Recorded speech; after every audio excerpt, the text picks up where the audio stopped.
Welcome to Fat Chicks on Top. This podcast contains frank discussions about the body, sexuality, and occasionally uses swear words, which may not be appropriate for people under the age of 18. This podcast also uses facts, statistics, and mathematics, which may not be appropriate for liberal arts majors. And this podcast relies on science and reality, which may not be appropriate for evangelicals. It's my favorite crime.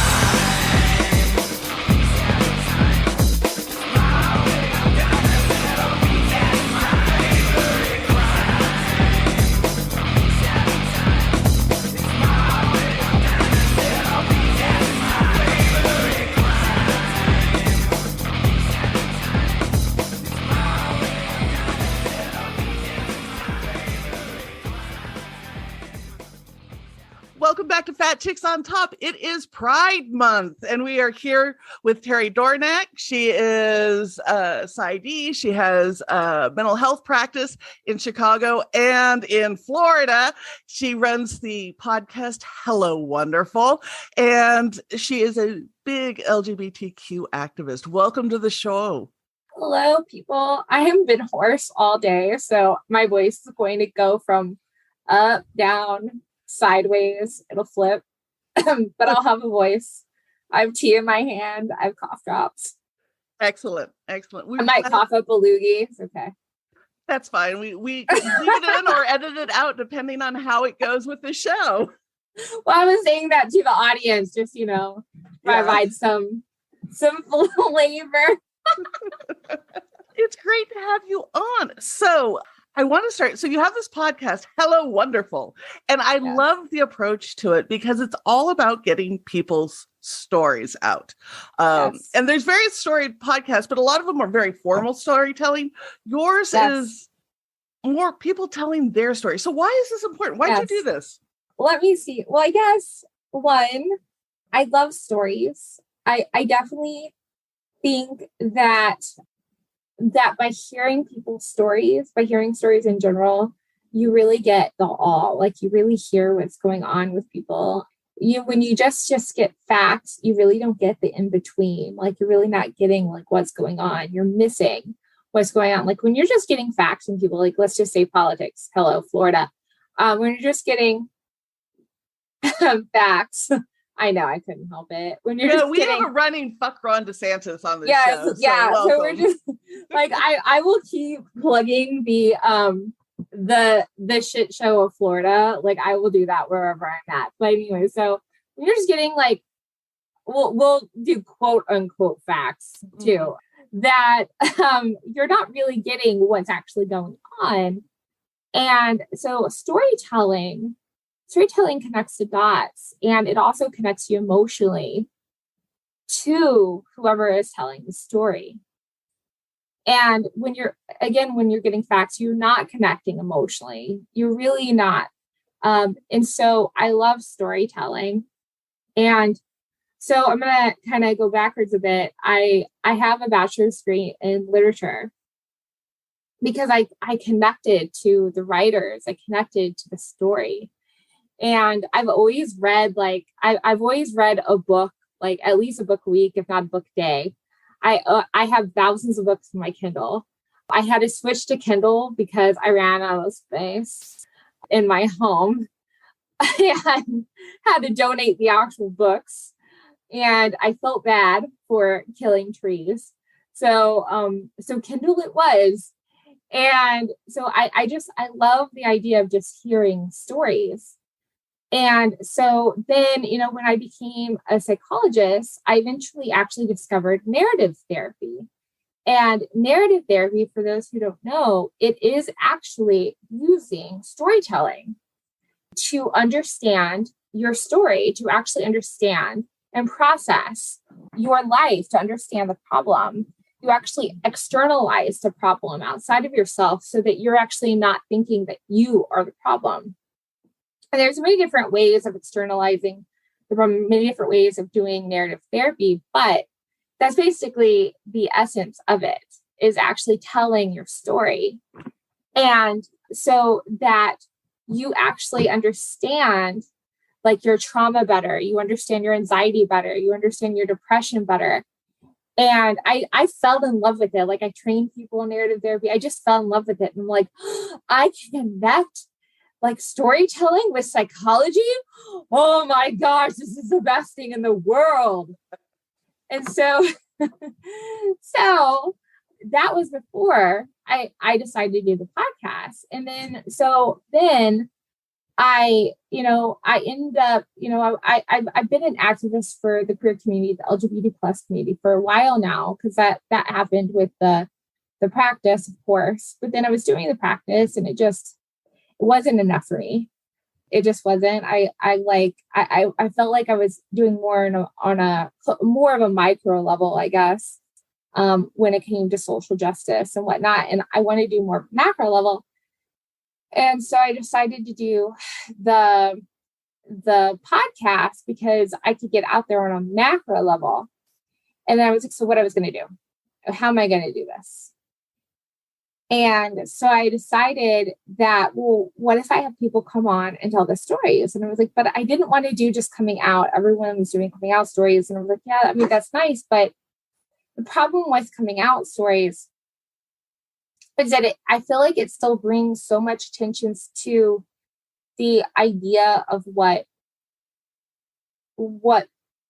the non-queer community idea is of what. Let me see if I can bring this. It's a little bit of a mind fuck. Okay. It brings too much attention to what the non-queer community thinks is queer. Yeah.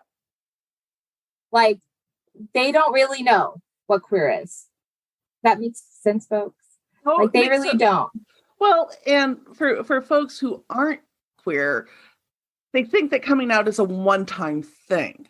Mm-hmm. And it's only once that you come out as gay. But, for those of us in the queer community, one, you have to come out constantly, and it is an ongoing, lifelong decision. Right. And it happens in different ways until you come out about a lot of different things. You come about having mental illness or, having trauma or whatever. So there's so much that goes to it. So focusing on that first time you told somebody important becomes pretty small in a lifetime of being gay. Exactly. And that there are more struggles in one's life than coming out. Yeah. That there's more struggles in one's story than coming out. Coming out is not always the big fish, right? It's not always that big challenge. Like it is a big challenge, but it might not always be the biggest one. And some people, everybody else around was waiting for it because they knew long before the person was ready to tell them. So for some people, it's a non-event. Or if you grow up in a queer family or family where there's a lot of queers, sometimes it's really just an acknowledgement and you move on. Right. Yeah. Right. And so by having people tell their stories, we hear more about what queer and LGBT plus is, what this life looks like, what we look like. We start breaking down walls. We start chiseling away, and we give the cis het community an idea of what our communities look like. And then within the queer community, we help them as well, because there's so many walls within the community that people have put up, because there's definitely stereotypes in there too. And there's judgment in there too. Like we've got some problems in our community. Yeah. That's putting it lightly. Yeah, that's putting it lightly. And I discussed that too. Yeah. I discussed that as well. We cover all sorts of things in there. Like we hit on everyone. We hit on everyone. We do. And we will continue to hit on everyone because the community is not excused. No. the community is not excused for their behavior, because there are definitely walls that have been put up because there's some dislike and judgment going on, between communities, identities, and such. And, and there are reasons, there's history. But the thing is that it causes problems. But when there's walls in the community, it causes problems for us outside of the community. It's like giving them a reason.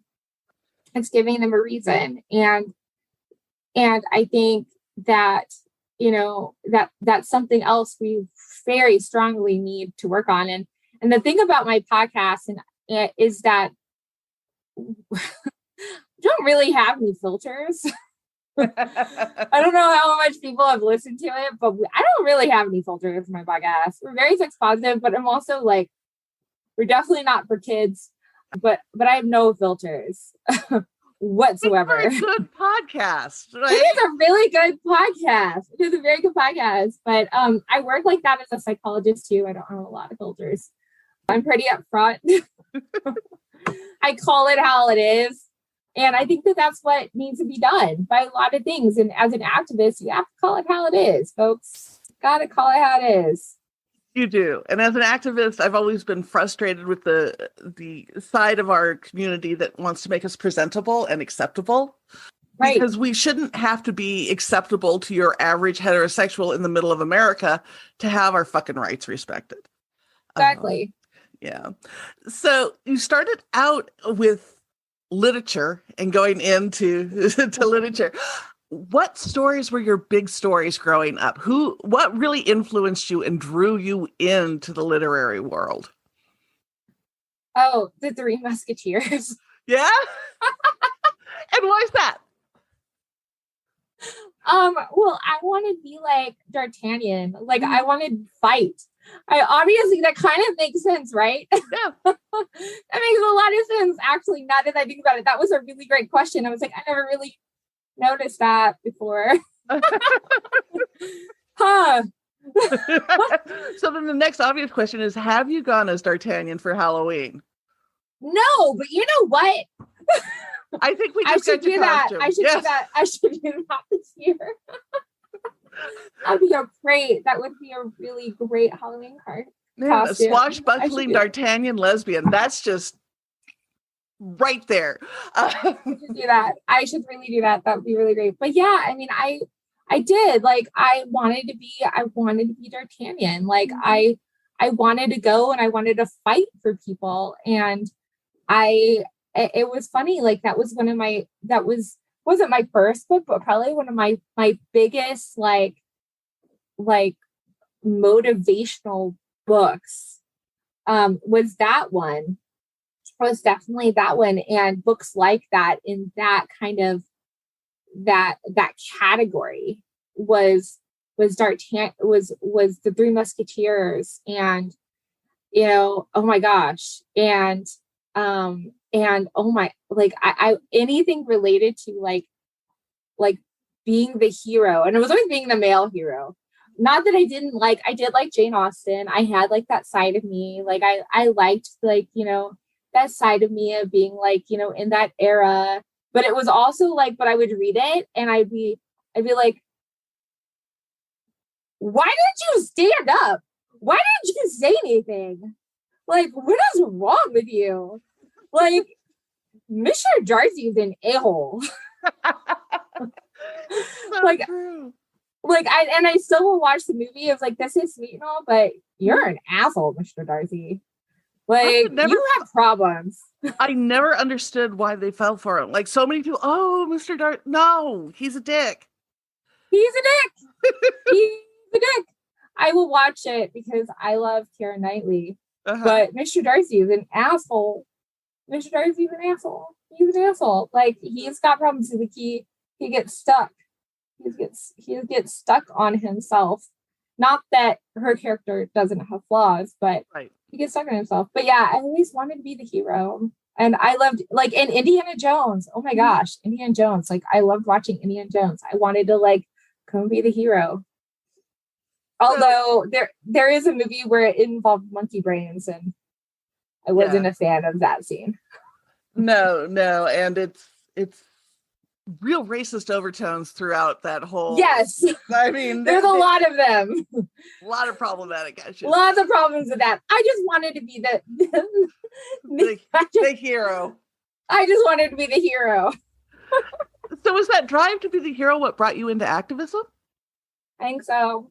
And be a psychologist. I wanted to like help people and save people, and like and be a healer. Before I went into psychology, I was pre-med, and I always wanted to like help people. And it's like it's interesting, and the thing about being a hero is it's always flawed. Like you can't help everyone. And I'm flawed as well. I'm very flawed. I admit my flaws on the podcast. Like if anyone listens, like I've always admit my flaws. I have really bad ADHD. Just FYI, people. I'm like some of the worst ADHD, but I try to utilize so many coping skills. But yeah, I mean, I think that I always wanted to help people. I always wanted to help people in some way. So how did you transition from pre-med into a PsyD program? Because that's not necessarily a transition too many folks make. Usually once you get pre-med, you either burn out and totally go different, you go major creative or whatever, or you just suck it up. You go major creative. Well, I am creative, but that's not how I went. So yeah, how did you make that? What led to that decision to go PsyD instead of med school? When I hated chemistry. Chemistry is the worst thing ever. It's a devil. I hate chemistry. I actually did two things. One, I really liked my psychology professor that I had. I actually took psychology of gender. Interesting enough, that was a huge turn for me. That was one of the first, I think the first time that it had been offered at University of Houston, which was my alma mater. So psychology of gender was a big deal, which is, not a surprise where I ended up now, but talk about a turn. And then I also volunteered at a crisis hotline, which I heard through the years, I've noticed a lot of people actually do that. They volunteer, they do something like crisis hotline, and people who are they have this empathic personality, they kind of take that turn towards going into mental health. And, I liked doing it. I worked Friday nights, and, I think Friday nights and Saturday mornings, I turn around and work Saturday mornings, and who likes doing that? I liked it. And, I liked it in this weird, kind of way. I like doing it. I got something from it. And, And so I realized, I needed to change what I was doing, but I kept literature as a major, and I wasn't going to give that up. And there you go. That's my journey so far. What was it about the psychology of gender that was the turning point to you? What did that class bring up that made you go, was the light bulb moment or whatever? I think the light bulb about that class was that this professor is showing me things that I kind of already started to notice, but it's showing me things about it's in Texas, right?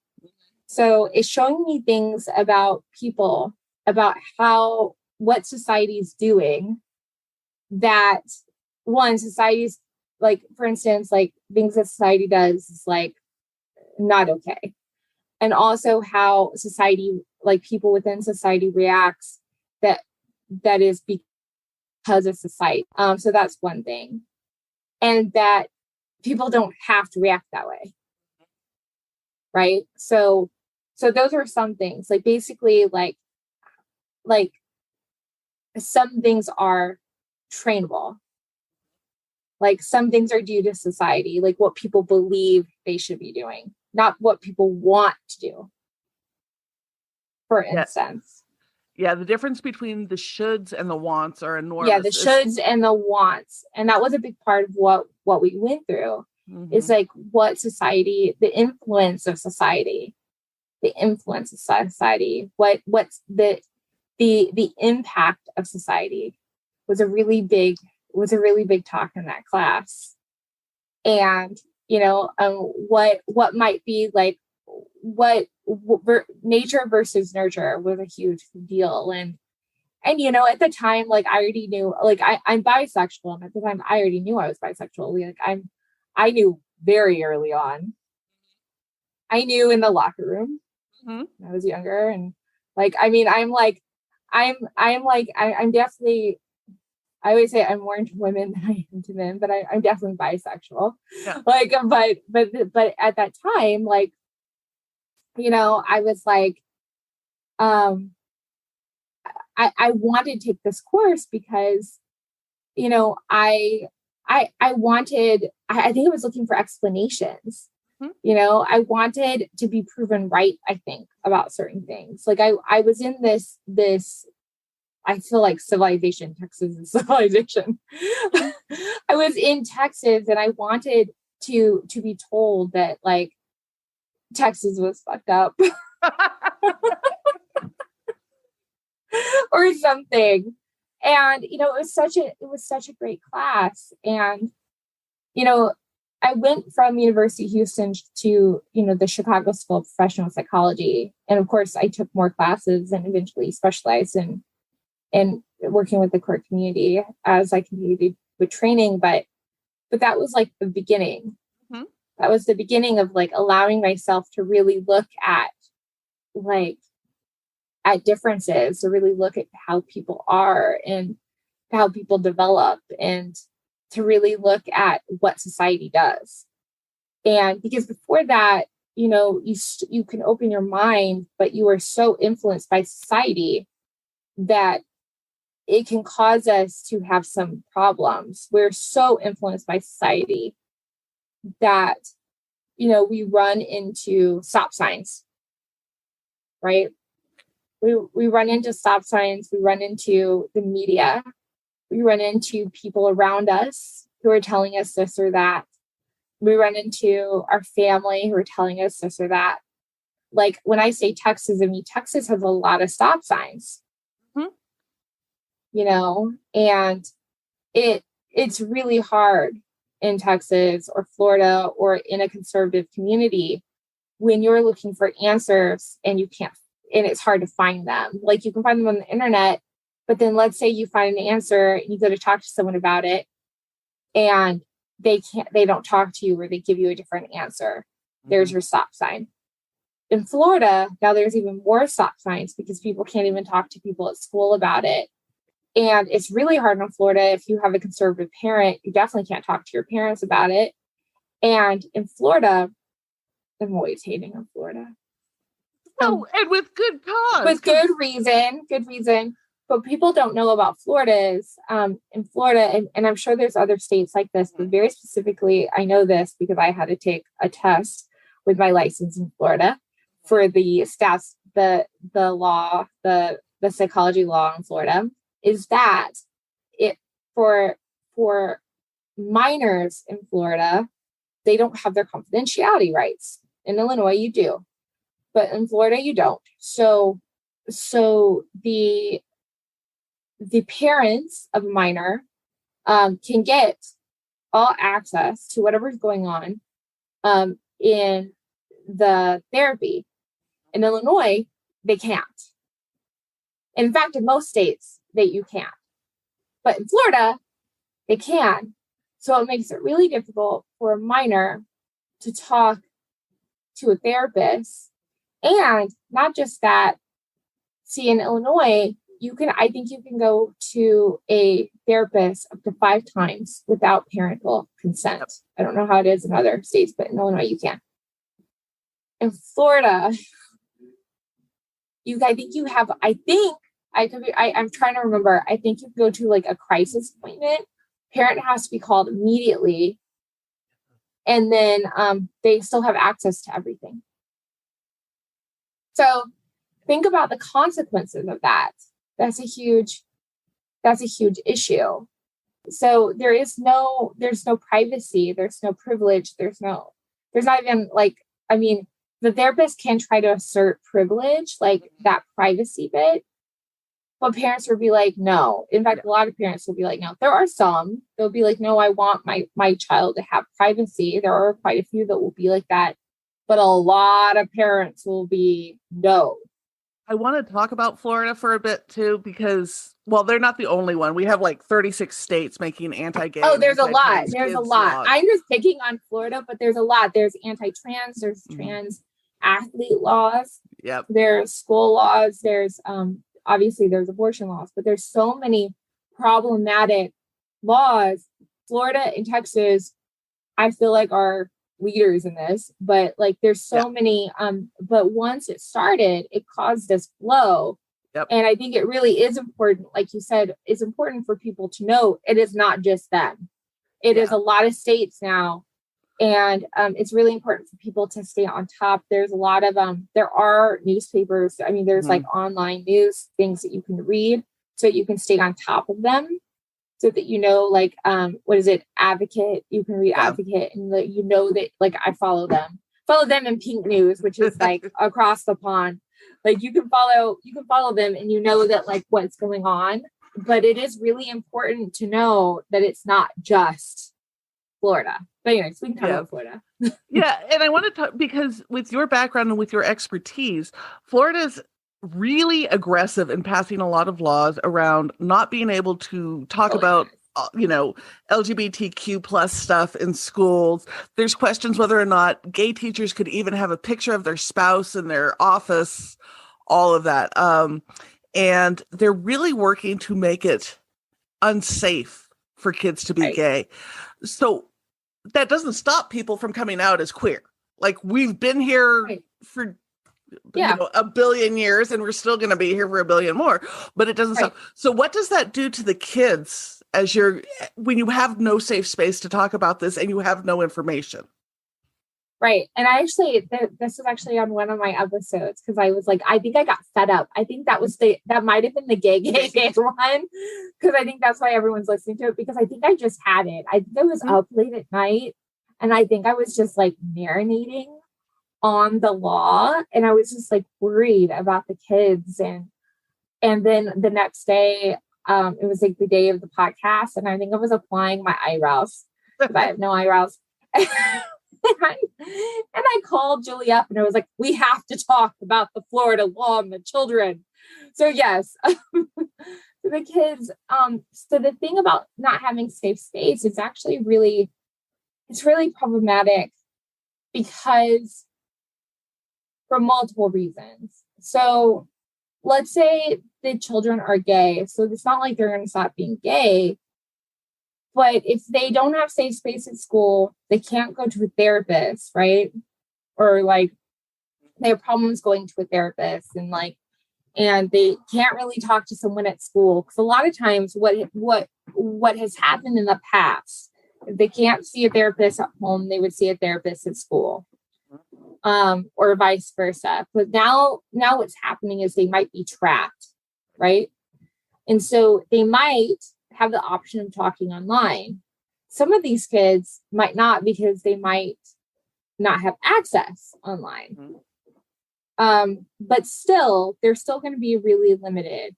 Either way, they're going to be really limited, because nothing is going to be the same as having access to a therapist or a mentor. And so I believe we're going to have, and this is a concern for a lot of therapists in the mental health field and APA, is there's going to be an increase in mental health issues for kids and teens. And as well as the LGBT plus population as a whole, not just the kids and teens, because I think as a whole, there's a lot of concern. Because even outside of Florida, a lot of people are coming into therapy with concerns about what is coming up, what is coming into the future. Like people are actually getting very concerned. Like people are coming in, what's happening? Like, are we going to have civil war? Like, I mean, there's just a lot of anxiety. Like what's happening, what is going to happen to Illinois, what's happening to other states, like, and which is exactly what's happening. Is this happened in Florida? So now other states are happening. Because if something can pass somewhere, it can pass somewhere else.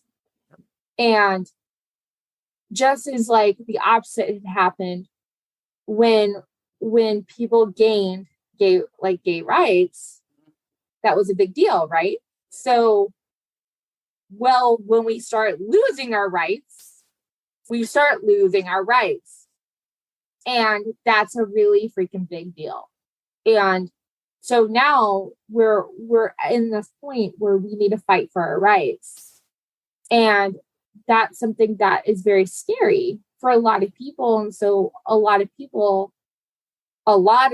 not just in Florida, are having anxiety about this. And that is why it's so important. And I'm going to go back to the Florida situation. That's the ADHD issue. But a little tangent, which is why it's so important for everyone to be doing something, to be involved in activism of some sort, even if it's online, on Instagram and Twitter. If there's a march, if there's anything, there's so many different ways to be involved in activism. But going back to Florida, the children, there's an increase in mental health. There's a concern about increased suicidality. There's a concern about increased substance abuse for teens. There's all these concerns because, even before this, there is a correlation between the LGBT plus community and substance use. Well, and queer kids and suicide. Queer kids and suicide. We are so much more likely to try and kill ourselves or kill ourselves than straight kids. And there is a very strong correlation between having one supportive fucking adult in a life of a queer kid and them making it to adulthood. So this cuts off that lifeline for so many kids. Exactly. And sometimes that queer support could have been a teacher or a coach or a school counselor. And now look what's happening. Like, they're losing that possible support system. Yeah. And that's really scary. And that's really scary because now, and I haven't even gotten to the therapist bit. Right.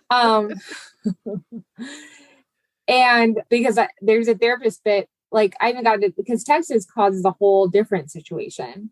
Because there's a scary part regarding Texas, but for Florida, like there's this whole issue of like, because if any of those people go against the law, they get in trouble. Yep. So on Texas, if those people go against the law for Texas for the trans kids, right, with the CPS, I think, in Texas. Yeah. I was like, it's DCFS in Illinois. So CPS in Texas. And if the therapist help them, then they get in trouble. Yep. Which is interesting because according to APA, they have to help them. So ethically, they have to help them. And legally, they'll get in trouble. And that happens actually in a lot of areas too, because there's increasing laws against gender affirmation work for minors, and now Florida's even exploring it for adults. Is you can deny puberty blockers and such, even though they've been proven safe and all of that. And again, that leads to increased mental health issues, increased suicidality. Basically, these laws are pro killing kids, is how I see them. Yeah, they're definitely not for helping kids, and they're not pro their health care. And it's a really big concern. It's a huge concern. And I'm very worried about what's going to happen in the upcoming years if something's not done. Yeah. Well, and trauma that happens in those teen years carries. It's not like you can have shitty high school years and then at 19 you're a healthy adult. And then there's something else that's going to happen. So we're just talking about the queer community, right? Right. So let's go to the non-queer community for a second. Yeah. Okay. So let's switch gears. So let's say, we're telling them that they can't get support, right? But then we're also telling the non-queer community that saying gay is wrong. Okay. And they're kids, right? So saying gay is wrong. Talking about being gay is wrong. And they're kids, right? These kids are growing up, right? They're growing up. they're growing up, being gay is wrong, saying gay is wrong, but saying gay is definitely, it's going to translate into being gay is wrong. These kids are growing up. These people are growing up and they're going to be voters. Yep. They're going to be voters. They're growing up. They're going to be voters. We're also teaching them that it's wrong, and they're likely capable. Some of them are capable of bullying. So bullying likely will happen because we're teaching them that being gay is wrong. Some of these kids are gay. So that is a possibility. Okay. So we're likely going to have people like some kids hating on other kids for being gay, because it's not like they're going to not say that they're gay. I'm sure it's going to come out. So that's going to happen. So we're going to have kids hating on kids, and then they're going to grow up, and adults hating on adults, and then they're going to grow up. And there's no telling what's going to happen when these kids grow up into adults. Yep. And I have this view of the 1950s happening. Yep. You know, and I said this on that podcast, that this is what Florida is creating. Yeah. They're creating a reenaction with the queer community of like almost a segregation within the cis het and the queer community. And that like you are supposed to hate them and they are the undesirables. Because you're starting with the little ones, and then they're growing up, and that's terrible. It is. Well, and it's not like we went away in the 50s. We were there. The heterosexuals just didn't realize we were there, right? I mean, exactly. Always been there. But now, like, but the difference is they've decided to mess with them, like, and teach them something that is horrible. And the thing is like, and kids can be taught. Kids can be taught. And by setting up a framework, a structure for this, like that's something else that is likely going to result from this. And that's scary. And it takes that's a scary thing. Yeah. Decades to unlearn that shit. I mean, yes, you and I we've grown from that. Yes. I mean, you and I grew up where they weren't doing LGBTQ discussion in school. Right? No. Right. And unlearning that and getting comfortable in your own skin takes a long fucking time. I was scared. Like, it took me so long to be comfortable. Like, I was so scared in my hometown. Like, and now I go home. Like, it took me forever to be comfortable going home, like actually being out in my hometown. And now it's happening. And now I'm like afraid to go to act. Like, now I'm like, obviously I'm on the podcast, and people in my hometown listen, like have heard it. And I'm like, if I have to go home, see my dad who has dementia, has Alzheimer's, and I'm going to be like, oh, no one shoots me. Like, which is a real thing. It's like, I'm going to be like going to my hometown with like a hood over my head. Like, it's like, oh my gosh, like seriously. Like, cause it's in South Texas. It's like, it's a serious, scary thing. Like, what are you like, what are we supposed to think about what's going to happen? Well, you know, and in Texas where you can have more guns than dildos legally, which is exactly ridiculous. They probably have the dildos next to the guns. Right. No, Texas. I love the fact that the Scandinavian countries now use Texas as slang for crazy. Oh, you so Texas. Oh, do they really? Which I find really appropriate. Really appropriate. They are. I'm okay with that. I accept that. Yeah. I accept this new slang term. I'm very, very for this because they are crazy. Yeah. They're really crazy. So you talk about going online for resources, and because you are a therapist in 2 states, this brings up a question for me.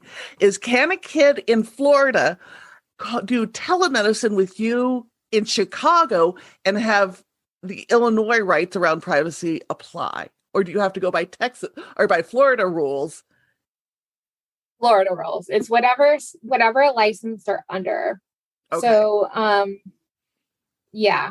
Because you're licensed in Florida to practice. Okay. Yeah. So that's not a workaround.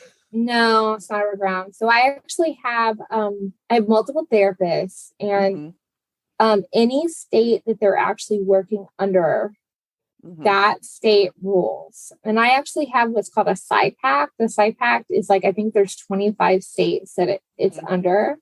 And it's something that they did like this agreement on for psychologists. And so it allows me to work virtually in those states, kind of like it's a license of sorts, but without me having to take actually fill out the paperwork. And doing the different exams and all of that. And do the different exams. Florida did not want to include it. So, of course not. So I had to do something different, and I probably would have had to anyways, because I own a practice there. But anywho's the PSY Pact, I believe, works the same way. Any state that you're in, you have to follow the law in that state. Okay. So it's not the state that the therapist is in, it's the state that the client is in. Right. Yeah, I think that's basically how it is. I wish there was a way to work around it. Yeah. But yeah, that's basically what it is. It's so frustrating. It is very frustrating. It's really sad because that is really, the Florida thing is really horrible for the clients and for the kids. And I got very aggravated. Like when I found out that was a law and I was taking the statutes test, I paused, I put it down, and I actually we have a Slack messenger system. And I messaged the therapist, like, can you believe what Florida does? Yes. I was so irritated. I was like, oh my gosh, they're terrible. I was like, and they actually responded back. I was like, that's terrible. Those poor kids. And that was before the thing about don't say gay. No. And I mean, everybody should have some level of privacy. It's not like the kids in my life aren't in therapy, but I don't need a report from their therapist or whatever. Like that's what they're there to process for. You get to go and have your own private time. There's something important for kids to have that space to work it out without having to, talk to their parents or whatever, because sometimes family relations are complicated in the first place. And even with a supportive parent, you may not want to mention it. No, exactly. I mean, you just need a privacy. Like you don't want a parent trying to, you don't want the biased parent. You don't want people to say like, oh, well, I'm on your side. But then you don't sometimes what will happen to be like, oh, well, you're completely right. That parent was completely wrong, because you don't want them to say anything negative about the other parent sometimes, or maybe you don't mind it, but you also just don't want the parents to get involved. Yeah. And you want a non-biased party. Like that's what the therapist is a non-biased party. They're just on, as far as being on sides, they're just for you. They're on your side. I always, whenever I see clients, I always tell them, I'm only on your side. I really don't give a fuck what anyone else says. I am just on your side. It really doesn't matter. I'll say well, this person might feel this way, but to be quite honest, I really don't care. I just care how you feel. We can do, we can put you in family therapy, and that might help. But do you really want to do that? Because it's really up to you. I don't care. I play. It's really up to you. Yeah. And I always say that it's up to you. How do you feel about it? Yeah, because family can push. They are very pushy. Family is very pushy because they, a lot of times, no matter how they love the client, there's always their side. Yeah. We can't help it. We're selfish people. No matter what, we cannot help but want to be to self-preserve. We can't help it. I think that there is such a thing as being altruistic, but in most instances, in most instances, I can't talk. In most instances, we have some type of selfishness. Not to say that we're all just selfish people, but we do have this bias You And prioritize your view and your experience of the world, and it's very hard for most people to conceptualize that others have something vastly different than your own experience. exactly. And so it is really important for someone to have that non-biased person. Mm-hmm. It's really important, and to have that therapeutic space. And like I think everyone should be in therapy. I think everyone should have that space. You can, whether it's a mental health issue or not, you should, like, I used to have people, like, I mean, I don't see very many people anymore because I do the podcast. Right. I do a lot of activism. I'm a CEO. I teach people through supervision. I have a lot of supervisees, which is one of my favorite things to do. I love teaching as interns and such. But I used to have people who would just come in and they would just talk about their day and process their experience. Because to be quite honest, like, when you talk about your stuff with your friends all the time, friends can get burned out, and sometimes, like, and friends can put in their own 2 cents and it can be annoying. And it's nice to have someone who doesn't get annoyed with you and doesn't put in their own 2 cents all the time and can just listen. And it's there just for you. Mm-hmm. And I think everybody needs a safe space like that is for you to focus on you and your needs. That's my therapy plug. I didn't mean to do a therapy plug. Everyone, you should go to therapy. My mother and my mother's was until she retired a therapist, and my stepfather was a psychiatrist. So yes, I've grown up in the family. Listener. I'm just going to call you up and I'm going to talk to you about my problems. There you go. And you're like, don't. No, my favorite thing don't. is, you've heard the cobbler's children have new shoes. Well, the children of mental health professionals have no appropriate boundaries. It takes a long time for us to get those in there. I'm a little concerned about my daughter. I'm like, well, let's see how she turns out. Oh, growing up, my sister and I would go, Mom, stop using the therapist voice on us, because we could tell when she clicked over to therapy mode, and we get really annoyed. Mom, come on. Yeah, I wonder when my daughter will start saying that, but my daughter will do this whole, I'm okay, Mom. So I've got a lot. I'm okay. Thanks for asking. I love you, Mom. With the eye roll. Got to get the eye roll. With the eye roll. She does it a lot. Like, are you okay? Are you okay? Do you want to talk about it? Like, I'm okay, Mom. Okay, Mom. And like, sometimes she just comes over and gives me a hug, and like lots of hugs and kisses. And she's like, I'm done now. That's awesome. Oh my God. So she's already starting to do that. In our own communities, we have issues. So you're bi, I'm bi. We've had a ton of bi folks on this show.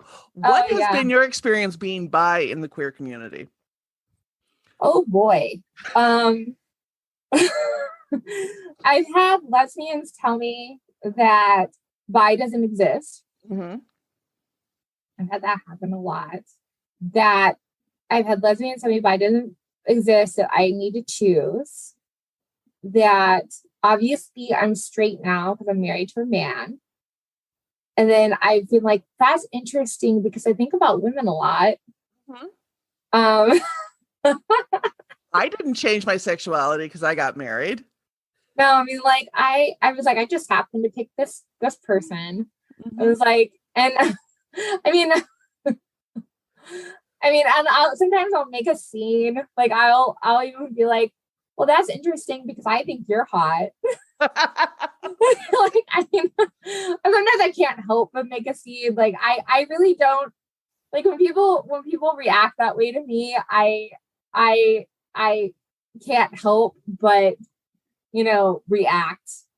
Like, I don't like it when people do that. Like, I'm an activist, so I will activate. I will activate. That's exactly what will happen. But because it's not true. None of that is true. And let me see what else. I've gone on to like was it the Bumble Friends? Mm-hmm. And to make friends, and it says that I'm bi. Uh-huh. And people will try to pick me up. Mm-hmm. And I'm like, Why? Well, it says you're bi, so obviously you're slutty. You're slutty. Yeah. No, I'm not slutty. Well, obvious, like, what? Why else are you on here? To make friends? Mm-hmm. Yeah. I've gone to like meet people that I thought was like a friend. They thought it was a date because obviously I'm bi. Right. So I'm assumed to be a slut a lot actually. I'm assumed to be slutty a lot. Like that's, or poly. That's another thing. I'm assumed to be poly a lot. That happens a lot. I those stigmas, like fight against the bi stigma quite a bit. I actually have someone coming on in Pride Month who is a huge bisexual activist. And so that's one of the stigmas of fight, not the only one, but I do fight against the bi stigma quite a bit. That's one of the biggest ones in the community, not the only one. Transgender stigma is another one. Yep. You know, I feel like we have a lot in common, and yeah, and there's also a lot of people who are transgender who are also bi, but it's a huge, there's a lot of bi stigmas out there, and it's in the community. I sometimes get it it's more worse from the queer community than I do outside of the community, because like sometimes I'll say it outside of the community, they're like, okay, like I get it, but the community is horrible, absolutely terrible, and it's for, you know, all genders who are bi, not just people who identify as femme and bi. And I feel kind of betrayed, to be quite honest. I have this like feeling of betrayal from the community that this happens, that I don't have the support, because, you know, being bi is very, very difficult. It is not easy to feel this way in my brain, because my brain, I feel like there is not just one part of me. And I don't think I'm the only one who feels this way. That there isn't just, I always define it as like, I don't, like, my sexuality is like not in one piece. And I don't think I'm the only one who feels this way. Like, I feel like I'm split in a lot of ways, not my personality, but my sexual orientation. Like, I'm attracted to these people, and yes, I can choose to be with someone, but it doesn't stop that. And yes, people who are het, they can be attracted to someone else, and they can be, but they're with that sexual orientation.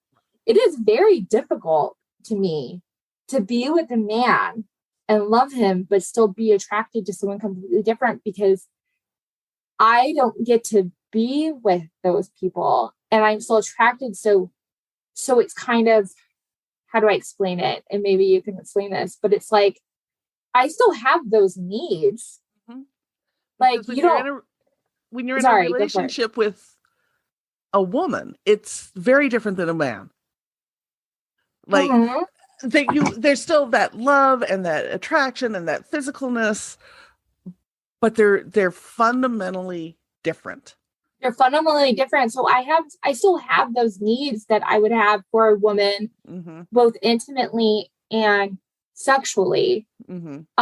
So yes, I'm with a man and I love him, but again, that part of me, it's split.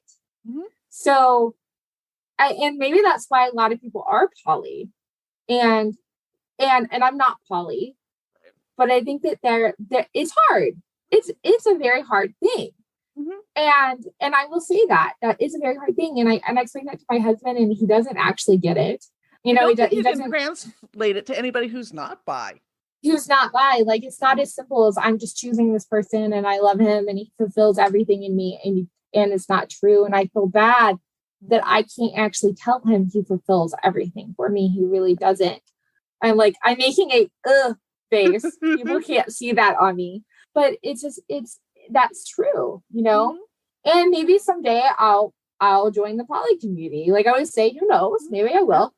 But, you know, like I'm open to it. Right now I'm not, you know, but the thing is that is that it is a difficult thing being bi. So being in the community, going back to that, and having the community not recognize that I have struggles too, in that, and that I am part of the queer community, and that I am part of the, like, you know, the sexual, like, was it sexual orientation minority? Mm-hmm. I feel betrayed. Like, I'm queer too, and y'all suck. Like, I just want to say that, like, that sucks. Like, it's not everyone, but you know what? Like, do some research. Do some reading. Open your mind. Like, so what I found from talking to so many bi folks, especially bi women who happen to be with men as partners, is that we are so overcommitted to being activists for our community. And part of that is just proving that we're part of the fucking community. And they're still like, no, you're not doing enough. You're not doing enough. No. And it is a lot. And I think that's the thing, is like, you know, and of course I don't just focus on that, but I can't help but actually do something about it, because it's like, it's not just me, it's you. There's a lot of people. I can't help but actually help the bi community. Like, my poor bi community. There's so many. And so many people are impacted, and it's a really sad thing that happens. And yes, it is outside the queer community too, but it's very sad that so many people are impacted, and we do need support. We do need the support. Like, we shouldn't be put in the corner. I feel like we're put in the corner with the outsiders. Yeah. And I find with the heterosexual community, the one thing I run in all the time is, oh, then you must want a three-way. Oh, we're unicorns. Yes. Like, I always make fun of the fact that we're unicorns, but I always make fun of the fact that we're unicorns, but I always joke, like, you know how there's different animals, and different animals have different meanings. So, like, it's okay, I'm a unicorn. At least I have, like, the best animal. Exactly. Once we have the prettiest, best, most magical, we have magical animal. We do. It's a magical animal, but it's true. That's the thing. That is the one stigma that happens. Sorry, I had to take a cough drop. So go for it. Noise. I was like, at one point, I kind of I had to give in. The thing about the heterosexual community is they will assume that we want this. We want it through it, or we're okay with it. Like, we've all done it. We're more likely to give into it. Sure, we'll have sex with you and your wife. Yeah. I had the comedian Shahara Hyatt on the show, and she's bi, and she has a long running joke that, you know, she gets asked, you know, to have three-ways with a lot of people. Well, at least with ugly heterosexuals who want a three-way. Like, those are always the ones, the people she's least likely to have a three-way with. That's who ask, you know. It's. I had it happen when I was 18, and I didn't really realize what they were. So I became friends with this couple, didn't really realize, and they were already open. I thought they were just open, you know, non-monogamous. And I was non-monogamous at the time, but didn't really realize that they were what they were asking. I thought they were just hanging out. And, you know, I was 18, I was in college, I got high with them. And I didn't really realize what they were doing. And then, like, so one kissed me, and like the woman kissed me, and I was like, wait, what? I was like, no, thank you. Yeah, we roll this back a little bit. No, thank you. I'm like, no, thank you. Yeah. And they were like, but I think it's a good idea. I don't. Right. And all three of us have to be on board if this is going to work. That's how consent works. Maybe I should have, like, I don't know, talk to me about it. Yes. Like, instead of just, like, you know, inviting me over and said we were going to hang out. I was like, okay, when you invite someone over and say you're going to hang out, just like, and I hadn't even come out to them, but apparently they picked up on picked up on something, which is, you know, whatever. You know, it happens. But seriously, like, just because you come over and you happen to be queer too does not mean something sexually is going to happen. Okay. That is not what that means. No. You can have queer friends and not have sex with them.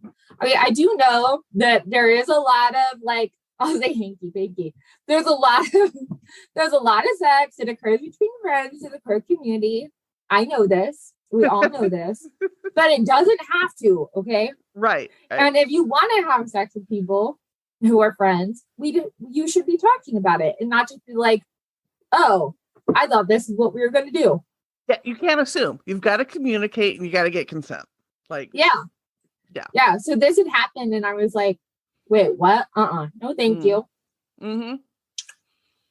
No, thank you." Computer says no.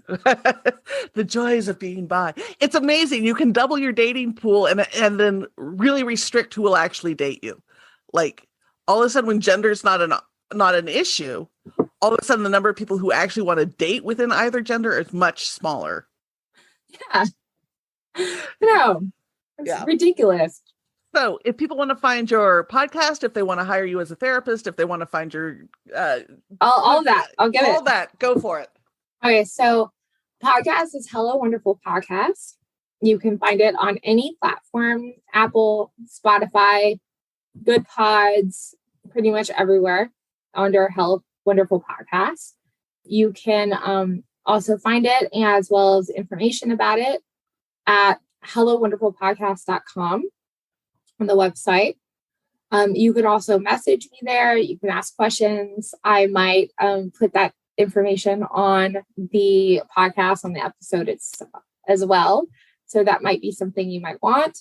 If you actually want to be on the show, if you're interested in being on the show, you can message me about it on the website as well, or email me. You could email me questions as well. The email is hellowonderfulpodcast@gmail.com. I had to think about that at a moment. If you are interested in doing therapy with my practice, you can actually, go to the website for the practice at chicagopsychtherapy.com or gulfcoastpsychtherapy.com. And that's psych, PSYCH. And I think I did it. I think that's it. Thank you for being on the show. We'll make sure all of those links are up on our show notes for people who are looking for either Terry's clinical work or her podcast work. And thank you for joining us for Fat Chicks on Top.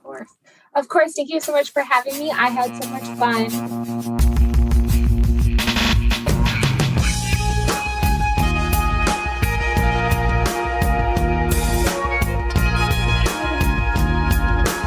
Hi, this is Ask Your Auntie, and today's question comes in from several readers, which is, Dear Auntie, I need help finding good pride swag.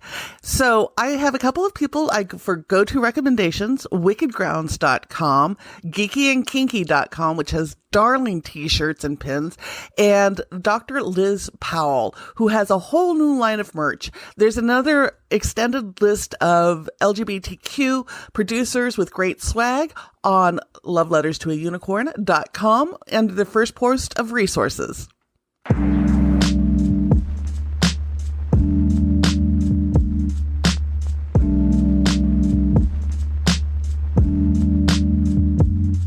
And now, a moment of gratitude.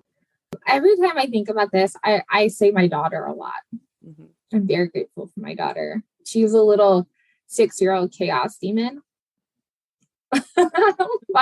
No, but I love her so much. 6 is such a good age. Yes, she's wonderful. She is. She's 6.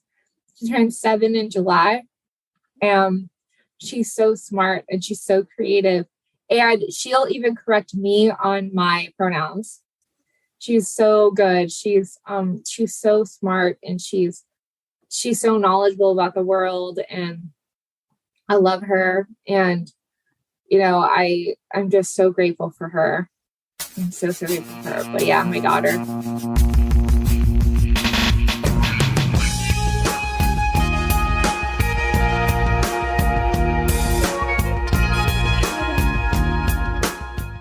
Hi, this is Auntie Vice from Fat Chicks on Top. I want to take a minute and talk about Newsly. Newsly is an all-in-one audio super app for iOS and Android. It picks up web articles on the most trending topics at any given moment and reads them in a natural human voice. For the first time ever, the entire internet has become listenable all in one place. This is great for accessibility needs as well as people who would rather listen than scroll. Explore trending podcasts from 50 countries. Our podcast, Fat Chicks on Top, is there too. You can download Newsly for free from www.newsly.me and use the promo code FC0T. 1 month free premium subscription.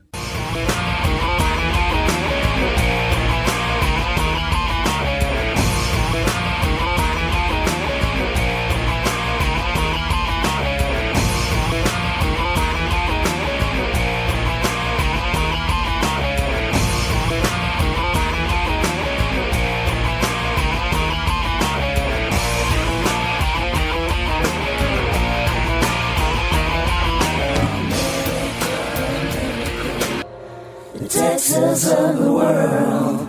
Thank you for listening to this episode of Fat Chicks on Top. Please like, subscribe, and review our podcast on whatever platform you listen to it on. If we like your review, we may even read it online.